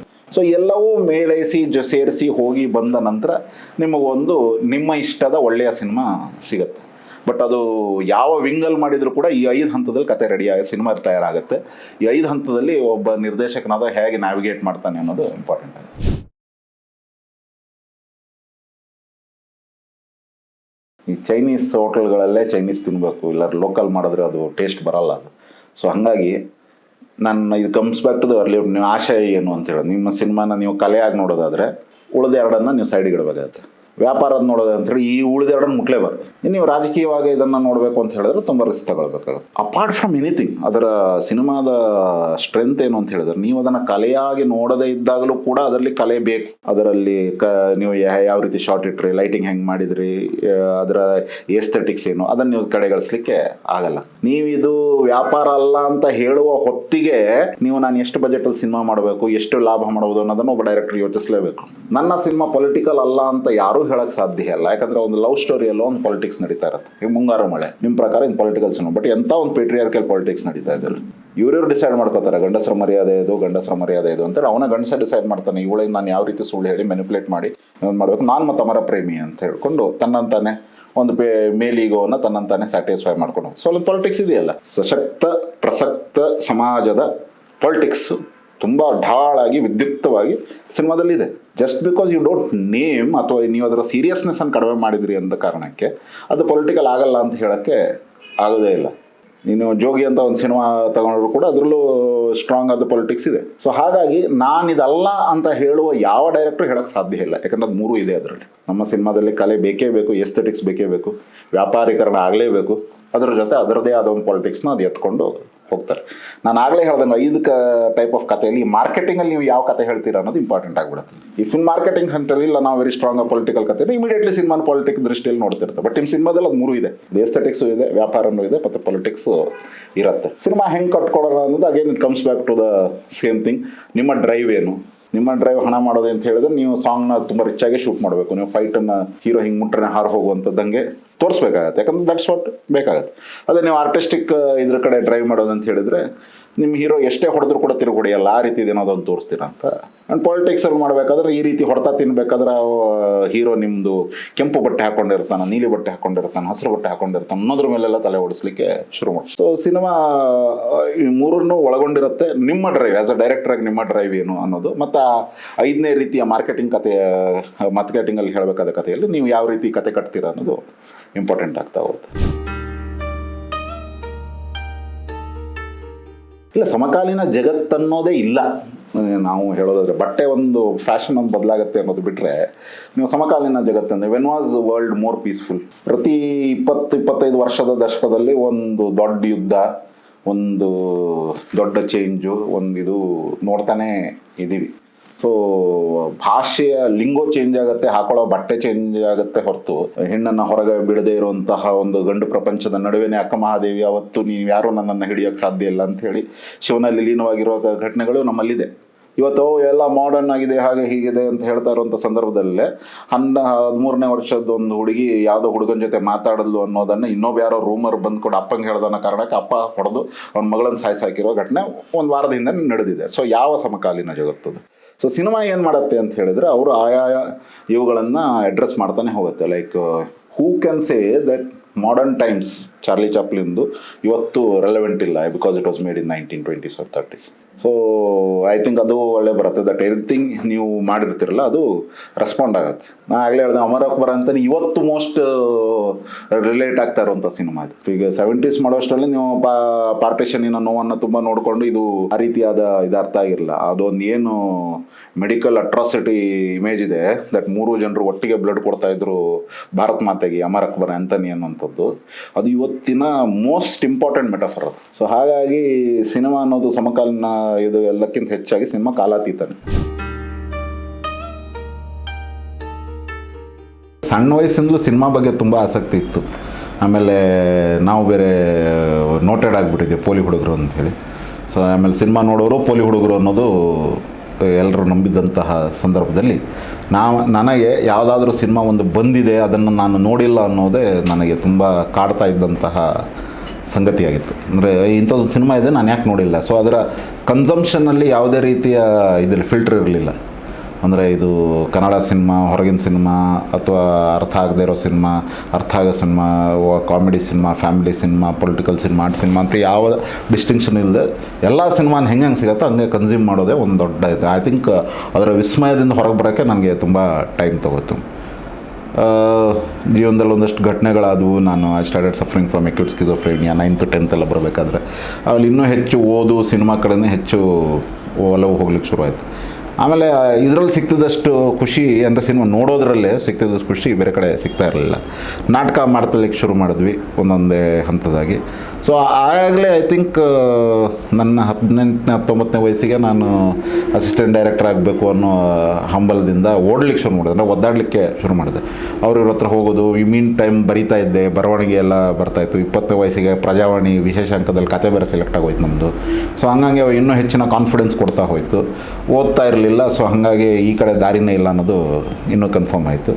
ಸೊ ಒಂದಕ್ಕೊಂದು ಲೀಡ್ ಆಗ್ತಾ ಹೋಯಿತು. ಸೊ ಆಮೇಲೆ ಹಂಸಲೇಖ ಅವ್ರ ಹತ್ರ ಕೆಲಸ ಕೇಳಿದ್ವಿ, ಅಲ್ಲೊಂದು ಸ್ವಲ್ಪ ಇದ್ವಿ. ಭರಣಾಸ್ ಅವ್ರ ಹತ್ರ ಹೋದ್ವಿ, ಎಲ್ಲ ಆಮೇಲೆ ಗೋಪಿ ಪಿಣ್ಣೆ ಅವ್ರ ಹತ್ರ ಹೋದ್ವಿ, ಶಶಾಂಕ್ ಅವ್ರ ಜೊತೆ ಸೇರ್ಕೊಂಡ್ವಿ. And you never know, just because ಕೆಲಸ ಮಾಡ್ತಾ ಮಾಡ್ತಾ ಮಾಡ್ತಾ ಮಾಡ್ತಾ ಮಾಡ್ತಾ ಹೋದಾಗೆ ವರ್ಕ್ ಬಿಗೇಡ್ಸ್ ವರ್ಕ್ ಅಂತೇಳಿ. ಮತ್ತು ಸಂಪಾದಿಸಿದ್ದಂತೂ ಏನಿಲ್ಲ. ಗೃಹ ಏನದು ಎಷ್ಟೆಷ್ಟಾಗತ್ತೆ ಕಲಿತಾ ಹೋದ್ವಿ ಅಷ್ಟು, ಸಂಪಾದನೆ ಎಲ್ಲ ಈಗಲೂ ಸ್ವಲ್ಪ ನಿಲ್ಲೇ ಅದು. ಸೊ ಮಾಡ್ತಾ ಮಾಡ್ತಾ ಮಾಡ್ತಾ one thing led to another. And one fine day ನಾನು ಹೇಳಬೇಕನ್ನೋ ಕತೆಗೆ ಇವ್ರು ಯಾರೂ ಸ್ಪಂದಿಸಲ್ಲ, ಹಾಗಿಲ್ಲ ಹೀಗಿಲ್ಲ ಅಂತ ಹೇಳ್ತಾ ಇದ್ದ ಸಂದರ್ಭದಲ್ಲಿ ನನ್ನ ಫ್ರೆಂಡ್ ಒಬ್ಬನಿದ್ದ ಅನೂಪ್ ಕಟ್ಟುಕರ್ ಅಂತ. ಈಗ ಅವನು ಶರಣ್ ಅವ್ರದ್ದು ಚೂಮಂತರ್ ಸಿನಿಮಾದ ಇಂಡಿಪೆಂಡೆಂಟ್ ಕ್ಯಾಮ್ರಾಮ್ಯಾನ್ ಆಗಿದ್ದಾನೆ. Is award winning ad film cinematograph. ಆಗ ಫಸ್ಟ್ SLR ಕ್ಯಾಮ್ರಾ ಬಂದಿತ್ತು, DSLR for the first time. ನಾನು ಅವ್ನು ಹೇಳ್ದೆ, ನೋಡಿ ಇದು ಸ್ಟಿಲ್ ಕ್ಯಾಮ್ರಾ, ಇದ್ರಲ್ಲಿ ರೆಕಾರ್ಡ್ ಆಗುತ್ತೆ, ಒಳ್ಳೆ ಕ್ವಾಲಿಟಿಲಿ ರೆಕಾರ್ಡ್ ಆಗುತ್ತೆ. ಅಷ್ಟೇ ಗೊತ್ತಿತ್ತು ನನಗೆ. ನನ್ನ ಹತ್ರ ಒಂದು 25,000 ಇತ್ತು. ಆಗಷ್ಟೊಂದು ಕಾದಂಬರಿ ಬರೆದಿದ್ದೆ, ಕತೆಗೆ ಸಾವಿಲ್ಲ ಅಂತ ಹೇಳೋದಕ್ಕೆ ಸಾಹಿತ್ಯ ಪರಿಷತ್ ಅವಾರ್ಡ್ ಬಂದಿತ್ತು. 10,000 ಎಕ್ಸ್ಟ್ರಾ ಬಂತು. ಸೊ 35,000 ಇತ್ತು. ಇಷ್ಟೆಲ್ಲ ಮಾಡ್ತೀನಿ ಅಂತ ಹೋದ್ವಿ. ಹೆಂಗೆ ಮಾಡ್ತೀವಿ, ಏನು ಮಾಡ್ತೀವಿ, ಏನೂ ಇಲ್ಲ. ಬಟ್ ಇಂದಷ್ಟು ನಾಲೆಜ್ ಇತ್ತು, ಅಂದರೆ ಸಿನಿಮಾ ಮಾಡೋದು ಹೇಗೆ ಅಂತ ಗೊತ್ತಿತ್ತು. ಸೊ ಆ ಕ್ಯಾಮ್ರಾ ಹಿಡ್ಕೊಂಡು ನಾಟಕದ ಹುಡುಗರನ್ನ ಇಟ್ಕೊಂಡು ಎಲ್ಲ ಸೇರಿಸಿ ಮಾಡಿ ಮಾಡಿ ಮಾಡಿ ಮಾಡಾದ್ಮೇಲೆ ಒಂದು ಸಿನಿಮಾ ಅಂತ ಮಾಡಿದ್ವಿ, ನವಿಲಾದವರು ಅಂತೇಳಿ. ಅದು ಸ್ಕ್ರೀನ್ ಆದಾಗ ಒಂದಷ್ಟು ಜನ ತುಂಬ ಇಷ್ಟಪಟ್ಟರು. ಮತ್ತು ಅದು ಆಗ ಇಷ್ಟು ಬಜೆಟೆಲ್ಲ ಮುಗಿಸ್ರಂತೆ ಅನ್ನೋದೇ ಒಂದು ದೊಡ್ಡ ಸುದ್ದಿ ಆಗೋಯ್ತು. ಎಲ್ಲ ಆಯಿತು. ಒಂದು ಹಂತಕ್ಕೆಲ್ಲ ಹೋದ್ಮೇಲೆ ದೆನ್ ಆ ಸಿನಿಮಾನ ನೋಡಿದ್ರು. ಅಷ್ಟೊತ್ತಿಗೆ ಅಜಯ್ ಅವ್ರ ಜೊತೆ ಮಾಡ್ತಾಯಿದ್ದೆ. ಸೊ ಅದ್ವೈತಕ್ಕೆ ಕರೆದ್ರು. ಪುನೀತ್ ಅವರು ಅದನ್ನು ನೋಡಿದ್ರು. ಅವರ ಮ್ಯಾನೇಜರ್ ಆಗಿದ್ದಂಥ ರಾಜ್ಕುಮಾರ್ ಅವ್ರು ಕರೆದ್ರು. ಜಟ್ಟ ಶುರುವಾಯಿತು. ಒಂದಕ್ಕೊಂದು ಲಿಂಕ್ ಕೊಡ್ತಾ ಹೋಗ್ತಾ ಹೋಯಿತು. The only thing I could say is keep on working ಅಷ್ಟೇ. ನಿಮ್ಮ ಹತ್ರ ಕೆಲಸ ಇಲ್ಲದೇ ಇದ್ದಾಗಲೂ ನೀವು ಕೆಲಸ ಮಾಡ್ತಾ ಇರಬೇಕು, ಆಗಲೇ ಕೆಲಸ ಕರಿಯುತ್ತೆ. ಆ್ಯಂಡ್ ಒಂದಕ್ಕೊಂದು ಲೀಡ್ ಆಗ್ತಾ ಇರುತ್ತೆ. ಅಲ್ಲಿ ಯಾರೋ ಒಬ್ರಿಗೆ ಏನೋ ಒಂದು ಅವಶ್ಯಕತೆ ಇರುತ್ತೆ, ಒಂದಕ್ಕೊಂದು ಲಿಂಕ್ ಆಗೇ ಆಗ್ತಿರುತ್ತೆ. ಸೊ ಅವ್ರು ಜಸ್ಟ್ ಸೇ ದಟ್ ನಿಮ್ಮ ಕೆಲಸ ಮಾಡಬೇಕು ಅಂತ ಇಷ್ಟ ಇದ್ದರೆ ನೀವು ಕೆಲಸ ಮಾಡಿಬಿಡಿ, ಕೆಲಸ ಮಾಡ್ತಾಯಿರಿ, ಒಂದಕ್ಕೊಂದು ಏನೋ ಒಂದು ಆಗ್ತಿರತ್ತೆ. ಇವತ್ತಿರುವಷ್ಟು ಎಕ್ಸ್ಪೋಜರು ಇರಲಿಲ್ಲ ಅವತ್ತು. ಐ ಆಮ್ ಸೇಯಿಂಗ್ ಒಂದು 20 ವರ್ಷದ ಹಿಂದೆ. ಲಾಸ್ಟು ಕನ್ನಡಿಗ ಒಂದು ಕನ್ನಡದಲ್ಲಿ ಮಾಡಿದ್ವಿ ರವಿ ಸರ್ ಜೊತೆ ಸೇರಿಕೊಂಡು. ZEE5 ಇದೆ. ಹಿಂದಿಯಲ್ಲಿ ಒಂದೆರಡು ವೆಬ್ ಮೂವೀಸ್ ಮಾಡಿ ಬಂದೆ. ಸ್ಕ್ರಿಪ್ಟಿಂಗ್ ನಡೀತಾ ಇದೆ, ನೋಡಬೇಕು, ಒಂದಷ್ಟು ಪ್ರೊಡಕ್ಷನ್ ವಿಷಯವು ತಲೆಯಲ್ಲಿ ಓಡಾಡ್ತಿದೆ. ಜೊತೆಗೆ ಇವ್ರದ್ದು ಗುರುದೇಶ್ ಪಾಂಡೆ ಅವ್ರು ನೆಕ್ಸ್ಟ್ ಒಂದು ಸಿನಿಮಾ ಮಾಡ್ತಿದ್ದಾರೆ, ಅದಕ್ಕೆ ಸ್ಕ್ರೀನ್ ಪ್ಲೇ ಡೈಲಾಗ್ ಬರಿತಾ ಇದ್ದೀನಿ. ನಾಟಕ ಶುರು ಮಾಡಬೇಕು, ಆಲ್ಮೋಸ್ಟ್ 1.5 ವರ್ಷ ಆಯಿತು, ಏನೂ ಮಾಡಿಲ್ಲ. ಎರಡನೇ ಕೋವಿಡ್ ಬಂದು ನಮ್ಮ ತಂದೆ ಹೋದ್ಮೇಲೆ ಅದು ಸ್ವಲ್ಪ ಗ್ಯಾಪ್ ಆಗೋಯ್ತು. ಸೊ ಅದು ಬೇರೆ ಶುರು ಮಾಡಬೇಕು. ನಂದು ಕಥಾ ಸಂಕಲನ ರಿಲೀಸ್ ಆಗಿದೆ, ಅದೊಂದು ಸ್ವಲ್ಪ ಚೆನ್ನಾಗಿ ಹೋಗ್ತಾ ಇದೆ, ಓದೋರೆಲ್ಲ ಚೆನ್ನಾಗಿದೆ ಅಂತಿದ್ದಾರೆ. ಸೊ ಅದರದ್ದು ಬರವಣಿಗೆ ಬಗ್ಗೆನೂ ಸ್ವಲ್ಪ ಓಡಾಟ ನಡೀತಾ ಇದೆ. ಸೊ ನೋಡ್ಬೇಕು ಏನಾಗುತ್ತೆ ಅಂತ. ಐ ವುಡ್ ಆಲ್ವೇಸ್ ಸೇ, ನನಗೆ ಈ ಅವಕಾಶ ಒಂದು ವೇಳೆ ಸಿಕ್ಕಂದ್ರೆ FTI ಎಲ್ಲ ಇತ್ತು, ಅಷ್ಟು ಅಫೋರ್ಡ್ ಮಾಡೋಕ್ಕೂ ಆಗ್ತಾ ಇರಲಿಲ್ಲ. ಆ್ಯಂಡ್ ಆಮೇಲೆ ಡಿಗ್ರಿ ಮುಗಿಸ್ಬೇಕಿತ್ತು ಅನ್ನೋದಿತ್ತು, ಡಿಗ್ರಿ ಎಲ್ಲ ಆಗಿರಲಿಲ್ಲ. I would any day say that ಒಂದು ಬಂಧ ಟೆಕ್ಸ್ಟ್ ಅನ್ನೋದು ಬೇಕು. ಆ ಟೆಕ್ಸ್ಟ್ ಸರಿಯಾಗಿರಬೇಕು. ಅಂದರೆ ಎಷ್ಟೋ ಇನ್ಸ್ಟಿಟ್ಯೂಷನ್ಸ್ ಟೆಕ್ಸ್ಟ್ ಸರಿಯಾಗಿ ಕೊಡೋಲ್ಲ, ಅದು ಸಮಸ್ಯೆ ಆಗ್ತಿರೋದು. ಆ ಟೆಕ್ಸ್ಟ್ ಒಂದು ವೇಳೆ ಆಗಿಬಿಟ್ರೆ ನಿಮಗೆ, ಈಗ ಸಿಂಪಲಾಗಿ ಒಂದು ಸೈನ್ಸ್ ಲ್ಯಾಬೋರೇಟ್ರಿ ಫಸ್ಟು ನಿಮಗೆ ಥಿಯರಿನೇ ಹೇಳ್ಕೊಡ್ತಾರೆ. ಆಮೇಲೆ ನೀವು ಲ್ಯಾಬ್ಗೆ ಹೋಗ್ಕೊಂಡು ಪ್ರಾಕ್ಟಿಕಲ್ ಮಾಡಬೇಕಾದ್ರೆ ನಿಮ್ಗೆ ಇದು ಎಷ್ಟು ಅಲ್ಲಿ ಹೇಳಿದ್ರು ಅನ್ನೋದು ಕಾಣಿಸ್ತಾ ಇರುತ್ತೆ. ಸೊ ಹಾಗಾಗಬೇಕು. ನಮ್ಮದೆಲ್ಲ ಏನಾಯಿತು, ಅಡ್ಡೇಟ್ ಮೇಲೆ ಗುಡ್ಡೇಟ್ ಥರ ಫಸ್ಟ್ ಮಾಡಿಬಿಟ್ವಿ, ಆಮೇಲೆ ಎಲ್ಲ ಇದ್ಯಾಕೆ ಹಿಂಗೆ ಅಂತ ಉಲ್ಟಾ ಹೋಗಲಿಕ್ಕೆ ಶುರುವಾದ್ವಿ. ಇದು ಟೈಮ್ ವೇಸ್ಟ್. ಇದು ಆ್ಯಕ್ಚುಲಿ ಹಂಗೆ ನೋಡೋದು, ನಿಮಗೆ ಒಂದು ಹಂತದ ಎಜುಕೇಷನ್ ಬೇಕು. ನಾವು ಈಗ ಎಜುಕೇಷನ್ನ ನೀವು ಒಂದು ಇನ್ಸ್ಟಿಟ್ಯೂಟ್ನ ತೊಗೋತೀರೋ, ಅಥವಾ ನಮ್ಮ ಹಾಗೆ ಹೆದರ್ಕೊಂಡು ಅಯ್ಯೋ ಏನು ನನಗೆ ಗೊತ್ತಿಲ್ಲ ಅಂತ ಹೇಳ್ಕೊಂಡು ಲೈಬ್ರರಿಯಿಂದಲೋ ಇದರಿಂದಲೋ ತೊಗೋತೀರೋ, ಅಥವಾ ಯಾರ ಹತ್ರ ಗೊತ್ತಿರೋರು ಹತ್ತಿರ ಕೂತ್ಕೊಂಡು ನನಗೆ ಮುಕ್ಕಾಲು ಗಂಟೆ ಕೊಡಿ ಅಂತ ಹೇಳಿ ತಲೆ ತಿಂತೀರೋ, it's left to you. So I would like to ನನಗೊಂದು ಪಾಡ್ಕಾಸ್ಟ್ ಕೇಳ್ತಾ ಇದ್ದೆ, ಅದರಲ್ಲಿ ಒಂದು ತುಂಬ ಚೆನ್ನಾಗಿ ಇದು ಬಂತು. ಒಬ್ಬಳು ಹುಡುಗಿಗೆ ಸಿನಿಮಾ ಕಲಿಬೇಕು ಅಂತ ಆಸಕ್ತಿ ಇತ್ತು. ಆ್ಯಂಡ್ ಅವಳು ಇದೇ ನೋಡ್ತಾ ಇದ್ಲು, 3 ವರ್ಷದ ಕೋರ್ಸ್, 4 ವರ್ಷದ ಕೋರ್ಸ್, ಇದು ನಾನು ಯಾವತ್ತೂ ಸಾಧಿಸ್ಲಿಕ್ಕೆ ಸಾಧ್ಯ ಇಲ್ಲ ಹಾಗೆ ಅಂತ. She did a brilliant thing. ಅವಳು ಏನು ಮಾಡಿದರು ಅಂತ ಹೇಳಿದ್ರೆ, ವರ್ಕ್ಶಾಪ್ ಮಾಡ್ತಾಯಿದ್ದೀನಿ ಅಂತ ಹೇಳಿ ಫಸ್ಟು ಒಬ್ಬ ಪ್ರೊಡ್ಯೂಸರಿಗೆ ಫೋನ್ ಮಾಡಿದ್ರು, ಡೈರೆಕ್ಟ್ರಿಗೆ ಫೋನ್ ಮಾಡಿದ್ರು, ಆ್ಯಕ್ಟ್ರಿಗೆ ಕಾಲ್ ಮಾಡಿದ್ಲು, ಎಲ್ಲರೂ ಇವರು ಮಾಡೋದು ಹೆಂಗೆಂಗೋ ಹೇಳ್ಕೊಂಡು ಅವ್ರ ನಂಬರಲ್ಲಿ ಹಿಂಗೆ ಒಂದು ವರ್ಕ್ಶಾಪ್ ಮಾಡ್ತಾಯಿದ್ದೀನಿ, ನೀವು ಒಂದು ಅರ್ಧ ದಿವಸ ಬಿಡು ಮಾಡ್ಕೊಳಕ್ಕಾಗತ್ತಾ, ಓಕೆ ನಮ್ಮ ಫೇಸ್ ಎಷ್ಟು ಹಾಗೆ ಅಂತೆಲ್ಲ ಇದು ಮಾಡಿದ್ರು. ಆಮೇಲೆ ಅವ್ರದ್ದೆಲ್ಲ 4 ಜನರದ್ದು ಮುಖ್ಯವಾಗಿರೋ ಫೋಟೋನ ಪೋಸ್ಟ್ರಲ್ಲಿ ಹಾಕ್ಕೊಂಡು ಇವ್ರು ಬರ್ತಿದ್ದಾರೆ ವರ್ಕ್ಶಾಪ್ಗೆ, ನಿಮ್ಗೆ ಆಸಕ್ತಿ ಇದ್ದರೆ ಇಷ್ಟು ಪೇ ಮಾಡಿ ಬನ್ನಿ ಅಂತ ಹೇಳಿದ್ರು. ಸೊ ವರ್ಕ್ಶಾಪ್ ಆಯಿತು, ಒಂದಿಷ್ಟು ಜನ ಬಂದರು, ಈ ಕಾಸನ್ನು ಅವಳಿಗೆ ಕೊಟ್ಟರು, ಅವಳಿಗೆ ಕಾಸನ್ನು ಇವ್ರಿಗೆ ಕೊಟ್ಟರು. ಬಟ್ ಆ ಇಡೀ ಪ್ರೋಸೆಸ್ ನಡೆದೇನೆಂದರೆ ಇವಳಿಗೆ ಕಲಿಬೇಕಿತ್ತು. ಹಿಂಗೆ ಕಲಿತಾ ಇದ್ರು. ಹಿಂಗೆ ಕಲಿಯೋಕ್ಕೆ ಹೋದಾಗ ಆ ಪ್ರೊಡ್ಯೂಸರ್ ನೀವೇನು ಮಾಡ್ಕೊಂಡಿದ್ದೀರಾ ಅಂತ ಹೇಳಿದಾಗ ಅವಳೊಂದು ಸುಳ್ಳು ಹೇಳಿದೆ, ಇಲ್ಲ ನನ್ನ ಸ್ಕ್ರಿಪ್ಟು ಕೋಆರ್ಡಿನೇಟ್ರು ಅದಿದು ಅಂತೇಳಿ. ಆ ಪದನೂ ಅವತ್ತು ವರ್ಕ್ಶಾಪಲ್ಲೇ ಕಲ್ತಿದ್ದವ್ರು. It took 3 years. She started working with all the major this one and today she is a producer by herself. ಇದು ಕಲಿಕೆ. ನಿಮ್ಗೆ ಒಬ್ಬ ಗೊತ್ತಿರೋರ ಜೊತೆ ಜ್ಞಾನ ಹಂಚ್ಕೊಳ್ಳೇಬೇಕು. ಉಪನಿಷತ್ ಅಂದರೆ ಏನು, ಗುರುವಿನ ಪಾದದಲ್ಲಿ ಕೂತ್ಕೊಂಡು ಕಲ್ತ್ಕೊಳ್ಳಿ ಅಂತೇಳಿ. ಅದನ್ನು ನೀವು ಹೇಗೆ ಪಡ್ಕೋತೀರಾ, ಅದು ನಿಮಗೆ ಬಿಟ್ಟಿರುವಂಥದ್ದು. ಅದನ್ನು ಕೂತು ಒಂದು ಸಿದ್ಧವಾಗಿ ಇದರಲ್ಲೇ ಹೋಗ್ತೀರಾ, ಅಥವಾ ಯಾರೋ ಒಬ್ರನ್ನ ಹಿಂದೆ ಹೋಗ್ಕೊಂಡೇ ಕಲಿತೀರಾ, ಅಥವಾ ಹೇಳ್ತೀರ. ಬಟ್ ಥಿಯರಿ ಆ್ಯಂಡ್ ಪ್ರಾಕ್ಟಿಕಲ್ ಬೇಕೇ ಬೇಕು. ಆಮೇಲೆ ನೀವು ಏನೇ ಕಲೀರಿ, ನೀವೇ ಒಂದು ಪೊಸಿಷನಿಗೆ ಬಂದಾಗ, ಅಂದರೆ ನಿಮ್ಗೆ ಆ್ಯಕ್ಟಿಂಗ್ ಬಗ್ಗೆ ಏನೇ ಗೊತ್ತಿರ್ಬೋದು, ಬಟ್ ಅವತ್ತು ಕ್ಯಾಮ್ರಾ ಮುಂದೆ ಇದು ರೋಲಿಂಗ್ ಅಂತ ಹೇಳಿದಾಗ ಯು ಆರ್ ಆಲ್ವೇಸ್ ಬ್ಲ್ಯಾಂಕ್. ನೀವು ಡೈರೆಕ್ಷನ್ ಬಗ್ಗೆ ಏನೇ ಥಿಯರೀಸ್ ಗೊತ್ತಿರ್ಬೋದು, ಅದು ಆ ಕ್ಷಣದ ಕಲಿಕೆಯಲ್ಲೇ ಗೊತ್ತಾಗ್ತಿರತ್ತೆ. ಇಲ್ಲಾಂದ್ರೆ ನಿಮ್ಮ ಅಪ್ಪನಾದರೂ ತುಂಬ ಕಾಸಿದ್ರೆ ನೀವೇ ಸಿನಿಮಾ ಸ್ಟಾರ್ಟ್ ಮಾಡಿ ಮಾಡ್ತಾ ಕಲ್ತ್ಕೊಂಡು ಏನೋ ಒಂದು ಮಾಡ್ಬೋದು. ಬಟ್ ಕಲಿಕೆ ಅಂತೂ ಬೇಕೇ ಬೇಕು. ನನ್ನ ವೈಯಕ್ತಿಕ ಅನುಭವ ಹೇಳೋದಂತ ಹೇಳಿದ್ರೆ, ನನಗೆ ಈ ರೀತಿಯ ಡೈಮೆನ್ಷನ್ಸ್ಗಳೇ ಅರ್ಥ ಆಗಲ್ಲ. ಬರಿಬೇಕಾದ್ರೆ ನಮಗೆ ಪಾತ್ರಗಳು ಕಾಣಿಸ್ಕೊಳ್ಳುತ್ತೆ, ಅದು ಅವುಗಳನ್ನು ಹಿಡಿದು ಬಿಡ್ತೀವಿ ನಾವು. ಕೆಲವೊಮ್ಮೆ ಈಗ ಮೈತ್ರಿಯಲ್ಲಿ ನೋಡೋದಾದ್ರೆ ಯಾವುದೋ ಅಂಥ ಸ್ಟ್ರಾಂಗ್ ಸ್ತ್ರೀ ಪಾತ್ರ ಇಲ್ಲವೇ ಇಲ್ಲ. ಯಾಕಂತ ಹೇಳಿದ್ರೆ ಅದು ಕಥೆಯಲ್ಲಿ ಇಲ್ಲ ಅಷ್ಟೇ. ಎಲ್ಲ ಗಂಡಸರಿದ್ದರೂ ಕೂಡ ಅದು ಪುರುಷ ಪ್ರಧಾನ ಅಂತ ಹೇಳೋಕ್ಕೆ ಕಷ್ಟ ಆಗುತ್ತೆ. ಸೊ ಹಾಗಾಗಿ ಇದು ಬರುತ್ತೆ. ವೆರಾಸ್ ನೀವು ನವಿಲಾದವ್ರು ನೋಡಿ, ಇದು ನೋಡಿ, ಈವನ್ ಕನ್ನಡಿಗದಲ್ಲೂ ಸ್ಟ್ರಾಂಗ್ ಆದ 2 ಫೀಮೇಲ್ ಕ್ಯಾರೆಕ್ಟರ್ಸ್ಗಳು ಬಂದೇ ಬರ್ತಾರೆ, ಯಾರು ಅವರವರ ನೆಲೆಗಟ್ಟನ್ನು ಬಿಟ್ಕೊಡಲ್ಲ. ಸೊ ಹೀಗಿರುತ್ತೆ, ಅದಕ್ಕೆ ಇದಾಗ್ತಿರುತ್ತೆ. ಕಮರ್ಷಿಯಲ್ ಸಿನಿಮಾದ ಏನಾಗಿರುತ್ತೆ ಅಂತ ಮೊದಲೇ ಒಂದಷ್ಟು ಭಯಗಳನ್ನು ಇಟ್ಕೊಂಡು ನಾವು ಬರೀಬೇಕಾಗಿರುತ್ತೆ. ಇದು ಹೀಗೆ ಹೇಳಬೇಕು, ಇದು ಹೀಗೆ ನಾವು ತಲುಪಿಸ್ಬೇಕು, ಹೀಗೆ ಮಾಡಬೇಕು ಅಂತ. ಈ ಎಲ್ಲ ಇವುಗಳನ್ನು ಪಕ್ಕಕ್ಕೆ ಇಟ್ಟು ಬರೆಯುವಂಥ ಒಂದಷ್ಟು ಡೈರೆಕ್ಟರ್ಸ್ಗಳು ಇದ್ದಾರೆ. ಸೊ ನನಗೆ ವೈಯಕ್ತಿಕವಾಗಿ ಅದು ಸ್ತ್ರೀ ಪಾತ್ರ ಇಲ್ಲಕ್ಕಿಂತ ಹೆಚ್ಚಾಗಿ ಕಥೆ ಏನು, ಈ ಕಥೆಯಲ್ಲಿ ಈ ಪಾತ್ರ ಏನು ಮಾಡ್ತಾ ಇದೆ ಅನ್ನೋದು ತುಂಬ ಮುಖ್ಯ ಆಗುತ್ತೆ. ಆ್ಯಂಡ್ ಹಾಗೆ ಬರೆದಂಥ ಇದರಲ್ಲಿ ನನ್ನದೊಂದಷ್ಟು ನಂಬಿಕೆಗಳು, ಪೊಲಿಟಿಕ್ಸ್ಗಳು ಅಥವಾ ನನ್ನ ವಿಚಾರಗಳು ಅಲ್ಲಿ ಬಂದ್ಬಿಡುತ್ತೆ. ಅದು ಕೃತಿಕಾರನ ಮನಸ್ಥಿತಿ ಅವನ ಕೃತಿಯಲ್ಲಿ ಕಾಣಿಸುತ್ತೆ. ಸೊ ಹಾಗೆ ಬಂದಂಥ ಕ್ಯಾರೆಕ್ಟರ್ಗಳು ಕೆಲವೊಮ್ಮೆ ಐ ಥಿಂಕ್ ನಾನು ಯಾಕೆ ಅದು ನಾನು ಯಾವತ್ತೂ ಹೇಳೋದು ಇದು ಯೂನಿವರ್ಸಿಟಿ ರ್ಯಾಂಕ್ ಹೋಲ್ಡ್ರು 45% ಅನ್ನೋ ರೀತಿಯಲ್ಲಿ I don't think I have created the strongest female characters ಅನ್ನೋದು. ಬಟ್ ಏನೊಂದು ಧರಿದ್ರೆ ಇನ್ಯಾರು ಮಾಡ್ತಾ ಇಲ್ಲ, ಹಂಗಾಗಿ ನಾನು ಹೀರೋ ಆಗಿದ್ದೀನಿ ಅಷ್ಟೇ ಹೊರತು ಅದು ಎಂಥ ಕ್ಯಾರೆಕ್ಟರ್. ಯಾಕಂದ್ರೆ ಸೆಟಲಿಟಿ ಏನಿದೆ, ಫೈನೆಸ್ ಏನಿದೆ ನನ್ನಲ್ಲಿ ಇಲ್ಲ. ನಾನು ಸ್ವಲ್ಪ ಲೌಡಾಗೇ ಇರ್ತೀನಿ, ನನ್ನ ಕ್ಯಾರೆಕ್ಟರ್ಸ್ಗಳು ಸ್ವಲ್ಪ ಲೌಡಾಗೇ ಇರ್ತವೆ. ಸೊ ಹಾಗಾಗಿ ಇಟ್ಸ್ ಡಿಫ್ರೆಂಟ್ ಥಿಂಗ್. ಬಟ್ ನನಗೆ ಹೇಳೋ ಪ್ರಕಾರ ಅದು ಅಲ್ಲಿ ಕಾಣಿಸ್ಬೇಕು, ನಿಮ್ಮ ಕಥೆಯಲ್ಲಿ ಕಾಣಿಸ್ಬೇಕು, ಬರೀಬೇಕಾದ್ರೆ ಕಾಣಿಸಿದ್ರೆ ನೀವು ತೋರ್ಸೋಕ್ಕೆ ಸಾಧ್ಯ. ನಿಮಗೆ ಕಾಣಿಸ್ತಾ ಇಲ್ಲ ಅಂದರೆ ಅದನ್ನು ತೋರ್ಸೋಕ್ಕೆ ಹೇಗೆ ಸಾಧ್ಯ? ಮತ್ತು ಹಾಗೆ ಕಾಣಿಸ್ತಾ ಇರ್ಬೇಕಾದ್ರೆ ನೀವು ಮೊದಲೇ ನಾನು ಇದನ್ನು ಮಾಡ್ತೀನಿ ಅಂತ ಹೋಗ್ಬಾರ್ದು. ಕಥೆಗಿಂತ ದೊಡ್ಡದು ಯಾರೂ ಇಲ್ಲ ಇಲ್ಲಿ. ಸೊ ಆ ಕಥೆ ಏನು ಹೇಳುತ್ತೆ, ಡಿಕ್ಟೇಟ್ ಮಾಡುತ್ತೆ, ಅವ್ರನ್ನೇ ಕರ್ಕೊಬರ್ಬೇಕಾಗತ್ತೆ.